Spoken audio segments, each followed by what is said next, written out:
is this independent and critical role that we look at things sometimes a little bit more differently than how people see it. So sometimes we get criticized, and of course, because we criticize and people criticize us, we have no problem with that. Our skins are thick enough, to accept criticisms because it is, what we do. Except that sometimes, some of the people can be a bit more unrealistic in terms of the things that they say. But we give a third R to the things that policymakers do, people do. So a lot of the time, people have problem with us. But I must say that a lot of the people out there appreciate the work we do because they believe that we speak out for them. We're doing independent research here. People have money through the budget, for example, and send those monies to their facilities and all of that, or to put money in the budget for a giving facility, and they divert that money to other things. So we read through the budgets, and then we identify these things. So you play a more watchdog role. Basically. I mean, these are all ingredients of good governance and democracy. If because you cannot run a parallel democracy as a whole. Sure. What is being practiced in the US must be practiced in Liberia. But let's look at governance from your own perspective, from your own reading. When we talk about governance, what are we talking about? So, in a democracy, when you talk about government being for the people, by the people, of the people, what that means is you place citizens at the center of everything.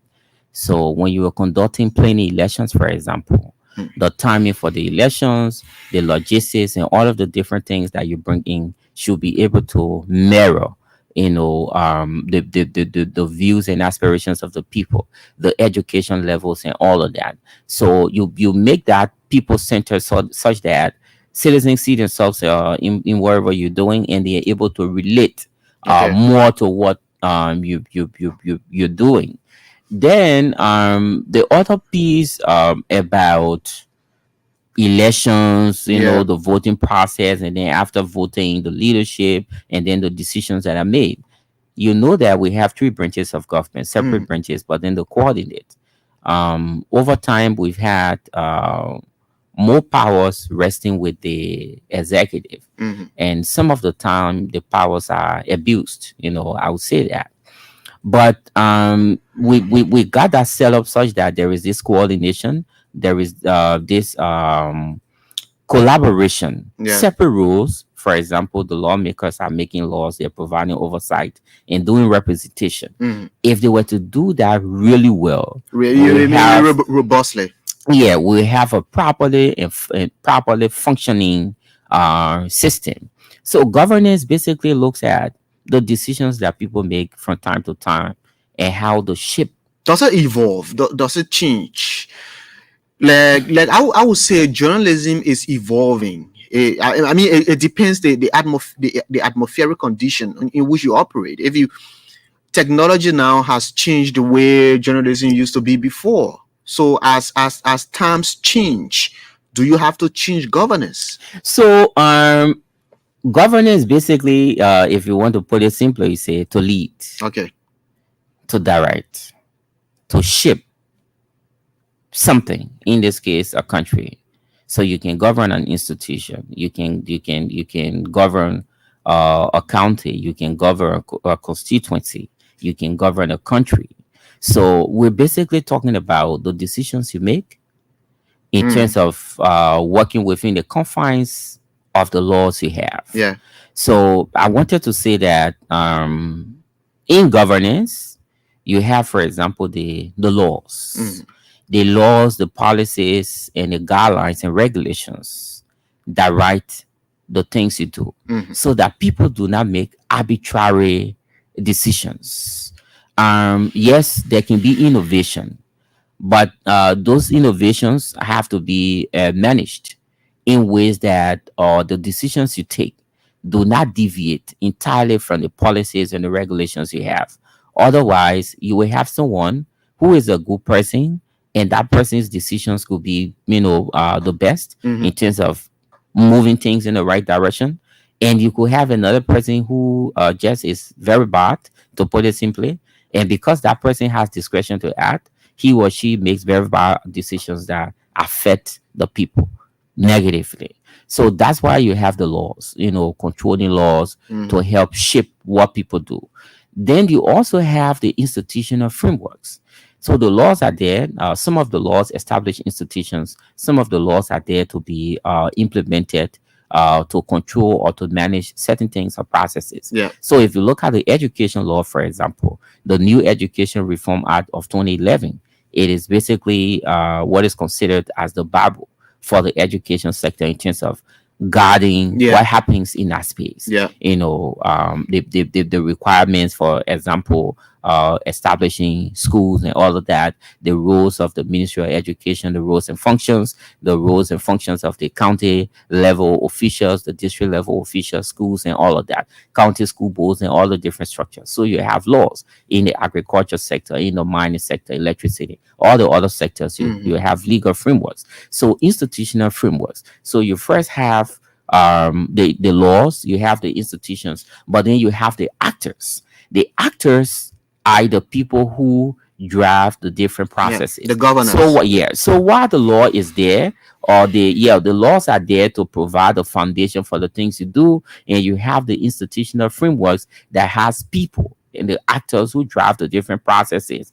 For example, in the case of the actors, you have the co-actors, and then others who play secondary roles, but then they are all important in the equation. So if you look at government, for example, the Liberian government, the presidency, the legislature, the judiciary, and all the other ministries and agencies, or and institutions, they shape the direction of the country in terms of where we go. That's why who sits at the top is very important. Those that get elected to the Senate, very important. Lower house, and even people that I appointed to the different ministries and agencies, very important. Because if these people are bad, not just in terms of character, but if they do not have the requisite qualifications in terms of what it takes to really properly function in these positions, then you have a problem. But then if you have a citizenry also that is very passive, that is not engaging, people who say, look, it is their thing, I got no business with that, they can do the politics, they can do the talking, I'm doing my selling, and I'm not too much involved with what's happening in the government space. And so it means that as much as winning an election, coming to the electoral process, as much as winning an election can be very joyful, exciting, leading, governing can also be daunting. Because you have a whole challenge ahead of you on how to lead, because if you don't lead, you'll be crucified. Exactly. And I wanted to also point out that when I talked about the actors, in terms of those who draft the process directly and indirectly, primary actors and secondary actors. So you have, for example, as a government, you have to constitute the government. In this case, the president-elect. Previously we had George Weah. Before George Weah, we have Manuel Sirleaf, and then the governments before. You have to constitute your cabinet. You have to identify people, because the power has been given you by the people to lead. So where does good governance or good governance, effective good governance lie? Where does it lie? So in the power of the president, the foundation is the laws. The laws you have. So you hear people say, for example, bylaws. Then you hear good laws. If the laws are good, and a lot of the time we hear this in Liberia, that look, Liberia has good laws, and it's true. Liberia has very good laws. Our problem over time has been enforcing these laws such that they make the desired impacts. We sometimes circumvent the laws. We bypass the laws because we want to achieve a certain selfish aims and objectives. That's where the problem has been. So but then where the politics come in. So should politics interfere with governance? So politics is that process that people go through to ascend to power. But then when you get to power, it then gets to a point that you are in that leadership position and you're supposed to govern. So the governance side looks at, for example, the choices you make. If you build a house using on a very solid foundation, most likely it will be durable. It will last. No matter how the wind blows, it will be very difficult, to get carried away by the wind. When sun shines, you will make it very solid enough such that it considers all of the different dimensions, the different situations that will come. For example, observing the weather pattern and all of that to do your construction. Then also, if you take all of the different things into consideration in terms of the quality of people you bring, that's why I talked about the actors in the governance process. The laws are there, the institutions are there, but those you appoint to preside over the institutions play very significant roles. If you have somebody, for example, who is head of a ministry, and this person, and nobody can have everything. You have the minister, and then you have the deputies. And the way some of these laws are created, the institutions are created, they are such that you will have somebody who's an administrator at the top, but then you will have the technicians in the different positions. So yeah, these technicians are actually supposed to have the leverage to operate, to work. But some of the time, in some of the ministries and agencies, the leadership or the director, managing director, or the minister controls everything basically. And it's not just unique to the current administration. This has been something before. That's what I'm saying. So the conversation we're having here is not about any particular government. We're not looking at any particular government here. We're talking about governance and what it takes for people to govern properly, to lead properly, and then do those things that will impact positively the lives of the people. That's what we're talking about here. Some of the challenges we see with this government, with the previous government and the governments before. But the point I was making is the quality of people you bring to public service, either elected or appointed, is very important in terms of shaping the direction of the country. So if you have the right actors in the right places, it helps. Because the thing is, you can lead if you don't have resources to work with, financial and non-financial resources. The non-financial resources in part will look at, for example, the human resource, the quality of people you have, the kind of connections they have, to what extent can they lobby on their own in the absence of the president to bring in resources, financial and other resources from legitimate sources. That's important. So the resource mobilization aspect. But then the challenge we've had over time is that we haven't done enough to really deal with this corruption thing. So because of that, it has affected a lot of things. And I've been telling people, but we haven't done enough in what sense? Because we have the laws, and you talk about the laws. I talked earlier about having the institutional framework. Then I talked about having the actors. But then the actors having the space to operate, to implement the laws, is a completely different thing. So you can have very good laws on the book. You can have very strong institutions in terms of the actors, the quality of people you appoint. But if those people do not have the leverage to operate, if they do not have the space they operate, the resources they operate, then you have a problem. So all of those things have to go together. Extremely important. It's like a collective of individuals and actions, and a wholesome functioning society. Basically, that's what we're talking about here. All of the different layers. So the laws are there, very good laws. We have laws on many things, in like bureau almost everything, controlling the environment or managing the environment, laws on dealing with sexual and gender based violence issues, laws on protecting the rights to education, the right to health care, safe drinking water, a clean environment, safe environment, conducive environment. So we have all of these laws. The ones on even waste management, solid waste management, other forms of waste. So we have those laws. Our problem has been enforcing these laws. Some of the time we have the wrong people in these spaces to preside over these institutions. Some of the time we have good people, but then those people do not relate well to the rest of the other people that they're supposed to work with. So because they're more controlling, they sideline basically the rest of the other players whose expertise they can leverage to succeed. Are highly required, or they can leverage to operate. So because of that, we've had problem. And I mean, as we move on, we'll talk a little bit more about other things. But governance requires a whole lot. It requires the institutional framework, like I said, the laws first, the institutional frameworks, the actors, and then the willpower. Of course, the resources will come there, but then the willpower to act, to be decisive, to make decisions. And let me just say something particular to this the current government, our government, for example. One of the challenges that we believe very strongly they have is the fact that everybody was basically relaxed because the president just refused to change people around, reshuffle, when there was a need to do that. So those who were performing and those who were underperforming, everybody was relaxed. So it was as if everybody was performing very well.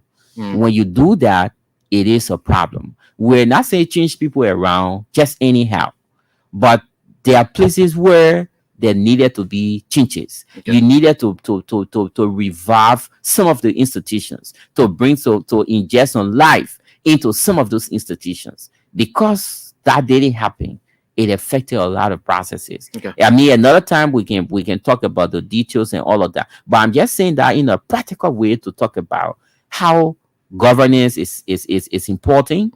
The institutional frameworks must be there. The laws must be there. The institutions must exist. The actors must be there. But then, as they're there, the resources have to be available. You have to mobilize them. The taxes you have, you collect taxes and all of that. But then you need external resources. At some point, if the partners do not trust your system that well, they wouldn't bring in resources.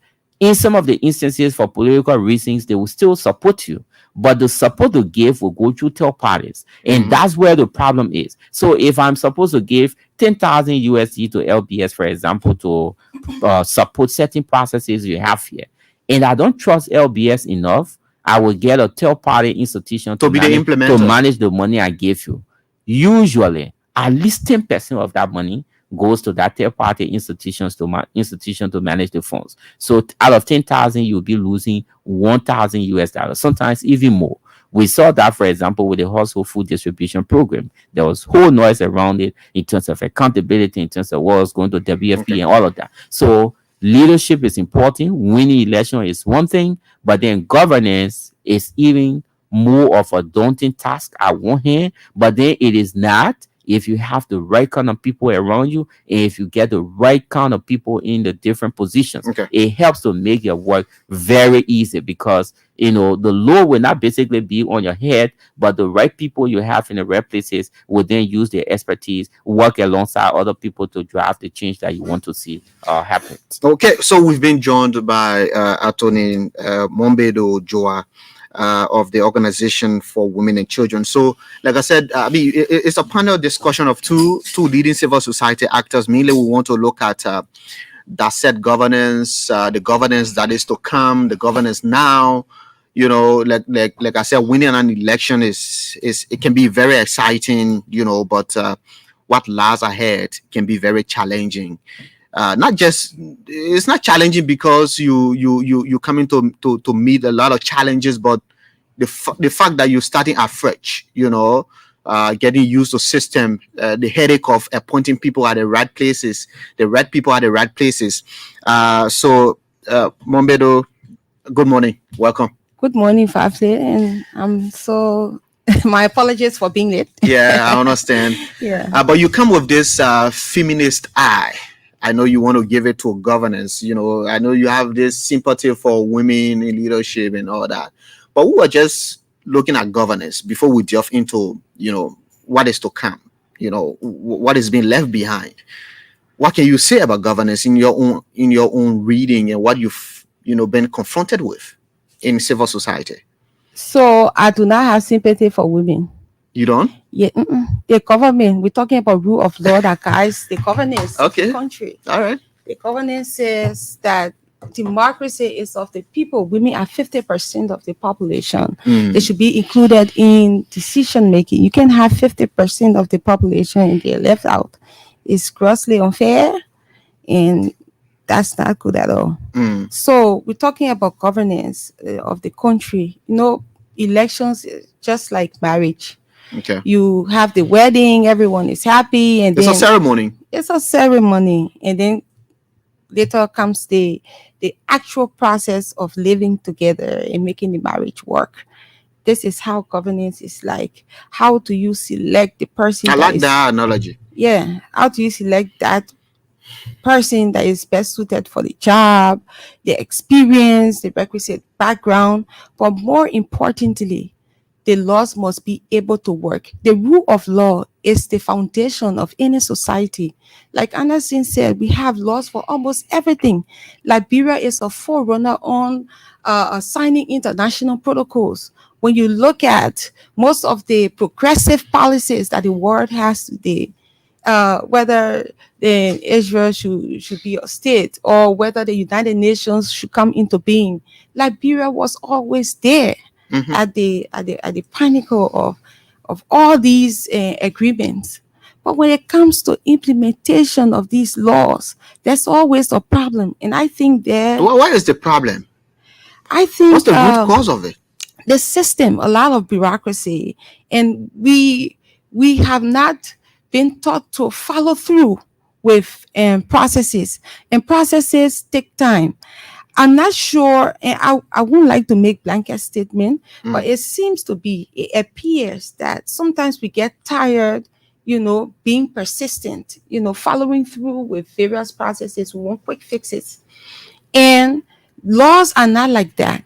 Everyone has rights under rule of law, whether the perpetrator or the survivor of any violence, regardless of what kind of violence it is, or any processes for that matter, even in your own institutions. When it comes to matters of financial or economic governance, you have to have processes, accountability mechanisms. You go for 3 votes, and then so all of these issues, that has been the implementation, the system. How does the system work?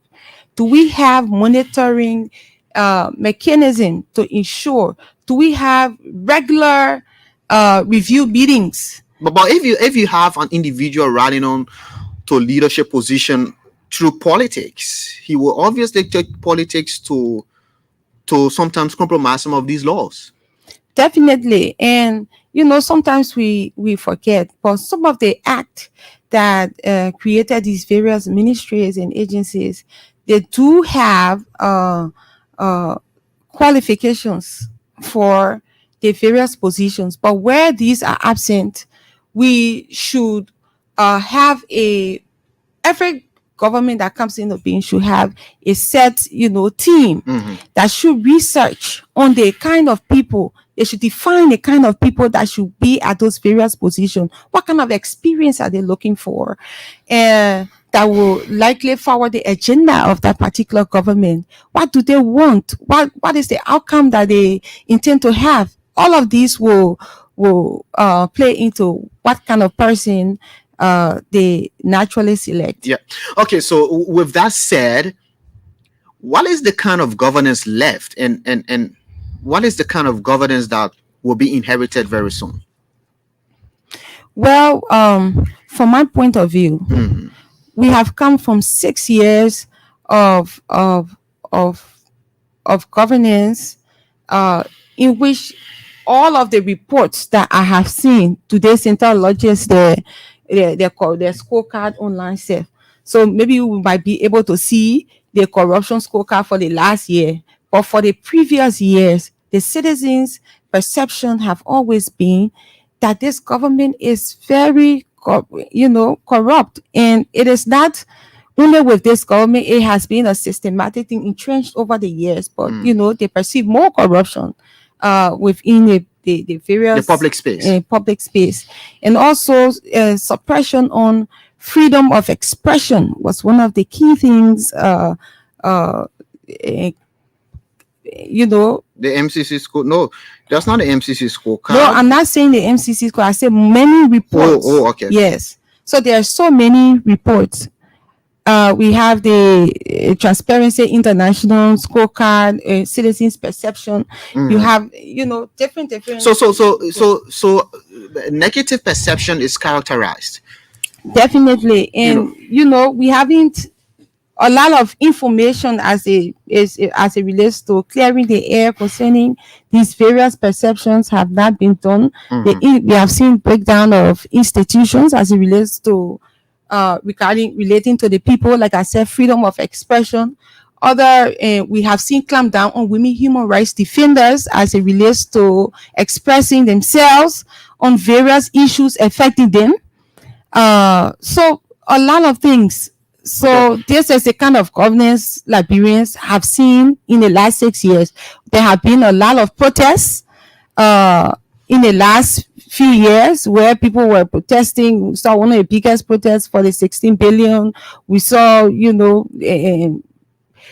though there were investigations concerning certain deaths, but the general perception of people, if you go in the street today, people are still talking that the way how those accidents happen with transparency experts, they didn't really agree with it. And then there were protests by, like I said, women human rights. So this government coming into place now will have a lot to do. They will have to build trust, because there's not a lot of trust left. They'll have to build trust. They'll have to bring people who are dynamic, people who are willing to listen, and readjust and give the proper information. We saw that during the elections processes, where people, even if the information was given, they went to do their own self-check because they were not sure that this information that they were being given were the right one.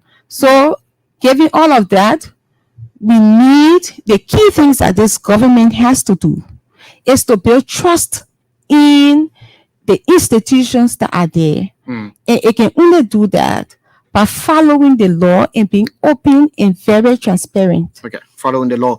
Anderson. Yeah, let me build upon Mombedo's points and say that there is an appreciable foundation upon which this government is over or will build. And of course, we want to say that some of the institutions we had once vibrant from a governance standpoint are no longer vibrant because of deliberate actions taken by the leadership, I would say the president in this case, and some of the people that were appointed as heads of some of those institutions. So at one hand, we'll say that some things have happened positive, that is the new administration will be building upon. For example, we see the roads, this road that is, going to Pinsville, and all of that. I drove on it all the time, and I was really excited about the work. Of course, the quality and all of that we can put aside because we're not technicians to look at how durable and all of that the road is. But just looking at it from the surface, I think is as to the existing infrastructures we have. The one going to RRA has been lingering for some time. There have been complaints about the quality of work being done by the construction company and all of that. But something is happening there that we can point to. Plus, hospital, clinics, and even schools that are built, that the new administration will be building upon. Of course, some of these things happened during the Ellen Johnson's era, Johnson Sirleaf's era from 2006 up to 2017. So the infrastructure side is there. The challenge that this government has had probably that led to the defeat, Liberians not giving the president a second term, is the fact that the core governance issues were not really addressed significantly. So let's take, for example, the Governance Commission. And for us at Centaur, because of the work we do, we don't shy away from speaking truth to power and saying things as they are.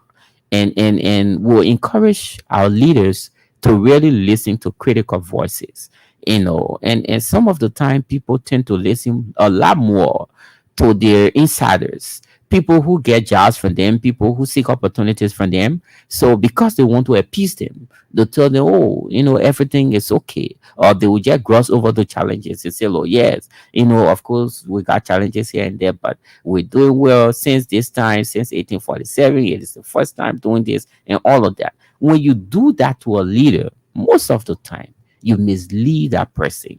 You make them to believe that everything is okay, because the inner cycle is either benefiting from all the opportunities, or people are having cars that they're riding. They don't know how to even buy fuel oil or put gasoline in a car. They're getting those things on the back of government. So the thing that everything is okay basically. So they mislead the leaders. But then when you look deeper and you look the way of civil society to say, okay, let's hear from Centaur, let's hear from Accountability Lab, let's hear from NAMO, let's hear from the other institutions what you're saying. But how come my insiders are telling me that we're doing so well, but then the independent institutions, sometimes we get brain dead? So what if the authorities question your independence? How do you balance getting your message across? So what would be the basis for that? For example, if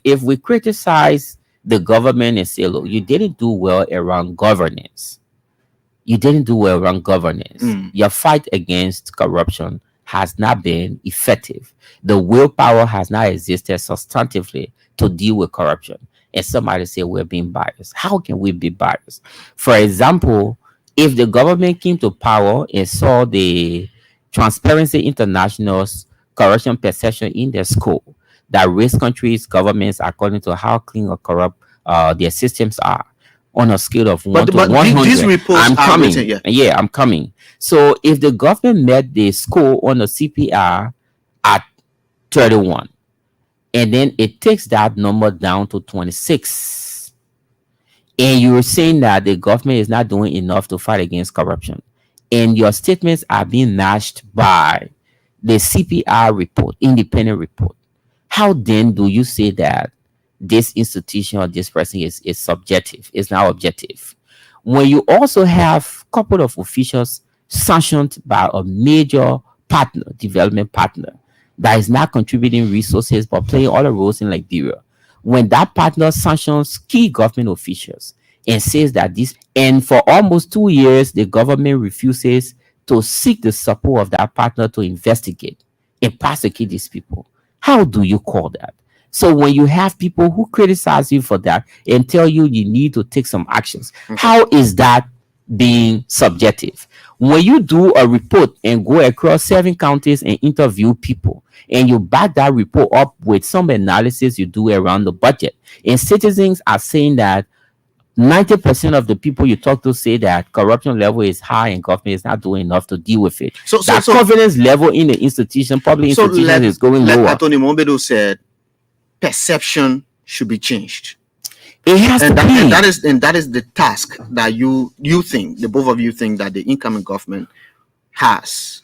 So yeah, you have to change perception, but the perceptions will not change if you do not take the actions that are needed to drive the perception. So you wouldn't out of the blue change the mindset of people in terms of how to view your government or your administration. So what drives perception are the kind of actions you take, the decisions you take. So I earlier talked about in governance having the institute, the legal framework, which are the laws. She talked about rule of law, very excellent. You need to play by the rules. The laws have to see everybody the same. So the laws will be there, but then the institutions will also be there. You have the new Education Reform Act, for example. That is the law.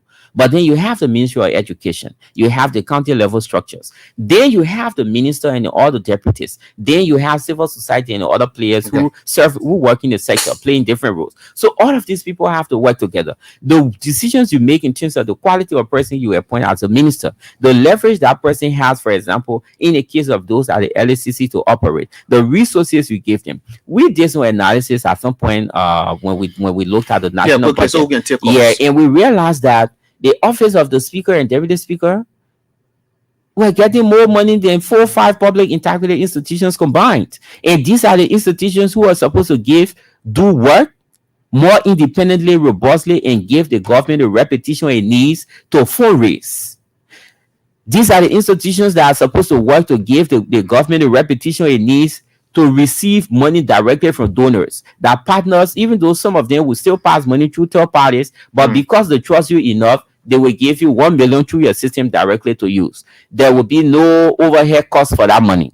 That 100,000, 200,000 that institution will take to manage that money can go to other programs. You know what 200,000 can do for a clinic in Bond County, in Nimba, in Grand Bassa, and other areas? That's so much in terms of money. Okay. So when you lead properly, it helps. And the mistake a lot of the time our leaders make is that the thing, because they need to protect a few people around them, most of the time they do that at the expense of their re-election pay. But then you should not even live properly because you want a re-election pay. As soon as you get the mandate, you are supposed to do the right things for the people. So they made mistake by shooting, protecting the few people around them who engage into alleged corruption and all of that, evidenced by the number of people that have been sanctioned by the U.S. government for corruption, and for almost 2 years there's been no action. Take action against those people and see how many support you have. So you have, for example, 5 people who are sanctioned, few family members of theirs.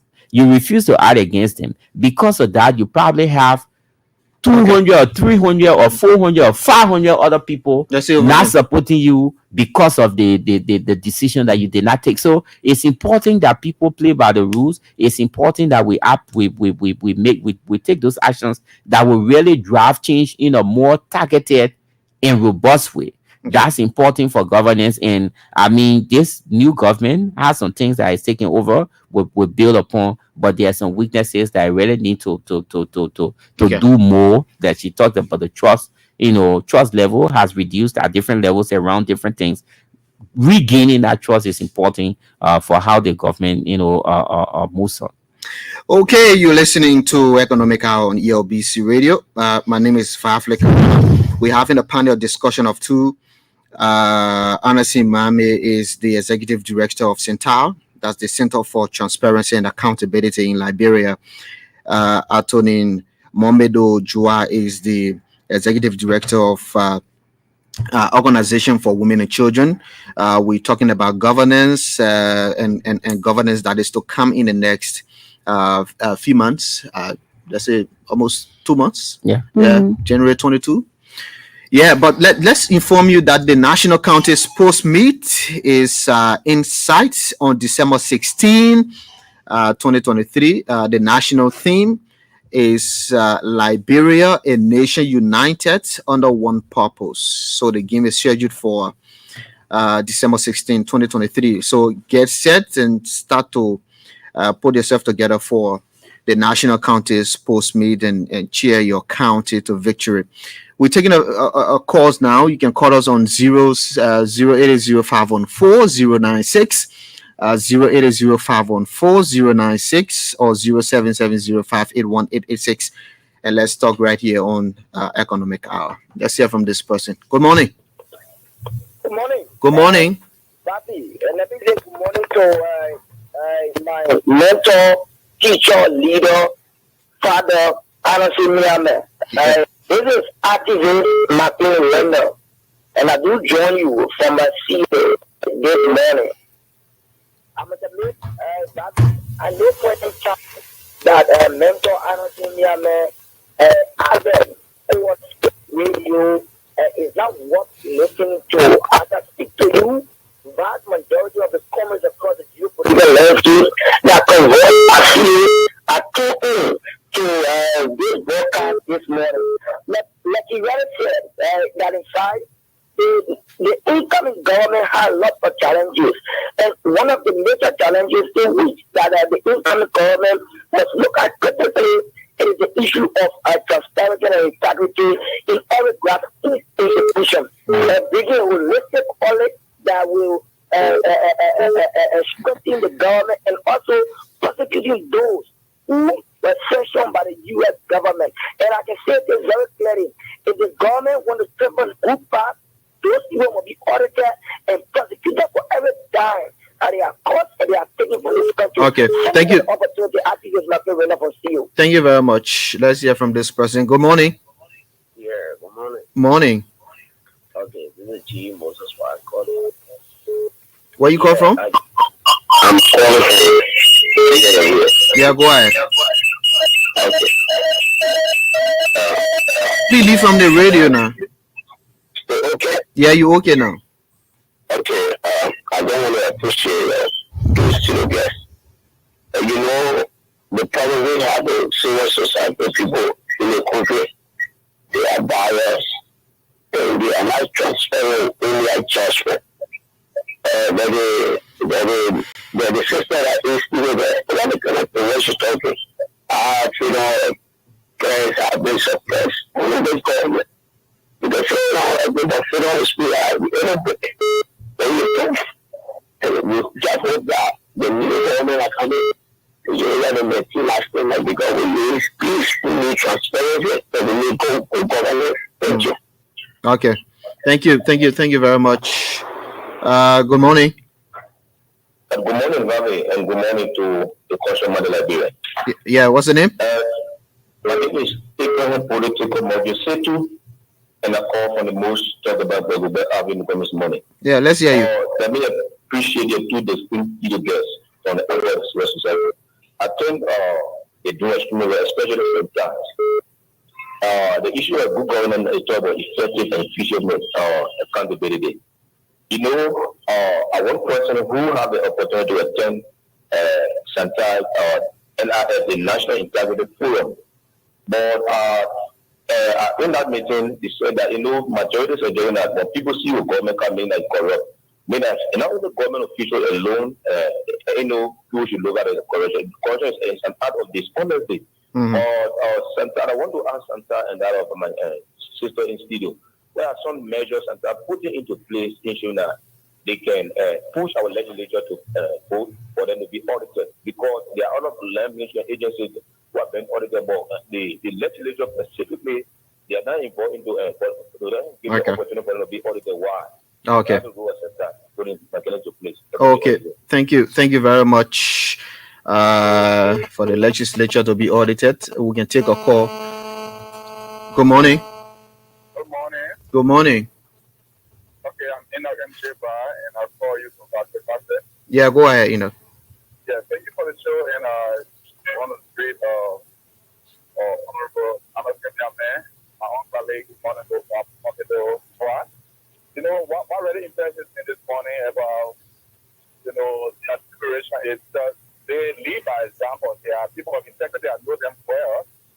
And I've been following them, and I have a lot of respect for them. So when they are deliberating on integrity issues and good governance, I'm not surprised. I just want to say that integrity is not tied to individuals. Even governments should have integrity. And I'm not just talking about the system. I believe that if our leaders would be selfless and just support the system and the law, we will not have any problem of worrying about corruption. Okay. So I just want to say that keep it up and keep preaching governance. Thank you very much. Okay, a couple of concerns. Momedo, somebody disagrees with you. They think that, freedom of the press, freedom of expression, the fact that there have been protests, there's no political prisoner. So you haven't done justice to the current government when you talk about, suppression on dissenting voices. Well, Anderson talked about evidence, testamentary, evidence by some of the people, human rights defenders who experience these things.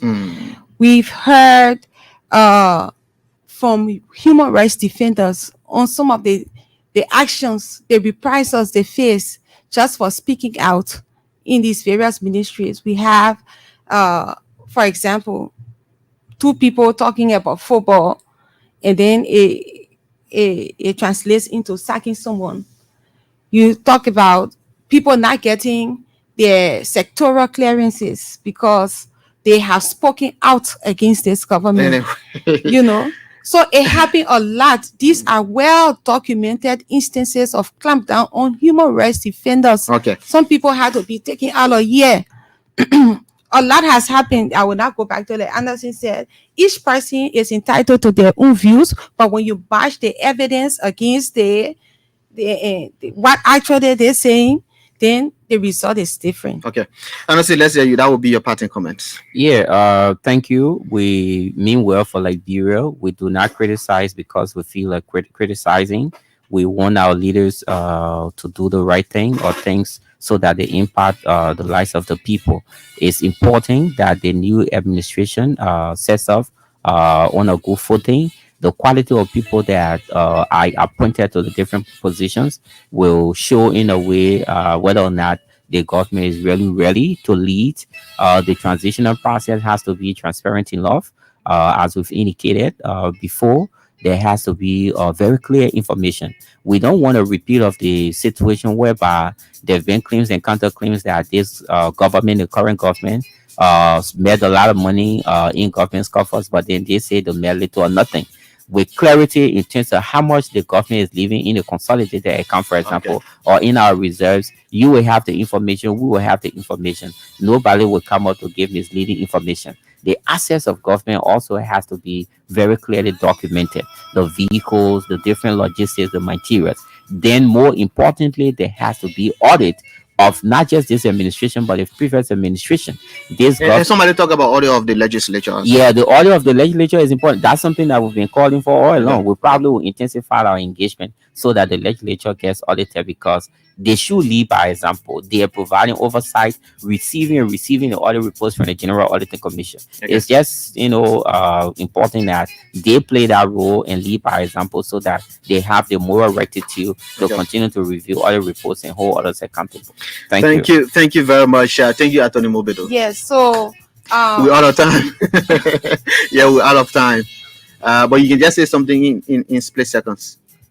Well, Anderson has put the foundation there. I just want to say that this government has a big task, and the task is to lead with openness and on the foundation of the rule of law. Okay. One of the key obstacles to implementing policy has been the untouchables, seeing individuals instead of the system. Okay. And I hope this government gets to do that and communicate clearly what their plans are and how they're going to implement those plans, because of the distrust that exists in our society. Thank you. Thank you very much, Attorney Mobedu Jua of the Organization for Women and Children, Anderson Mame, Executive Director, Center for Transparency and Accountability, Liberia. That's how we end this presentation of Economic Hour. My name is Fafle Kamara. Keep listening to the Super Morning Show, but like I said, the National Countess Post Meet is in sight. It is under the theme Liberia, a nation united under one purpose, and the games are scheduled for December 16, 2023. Bye-bye.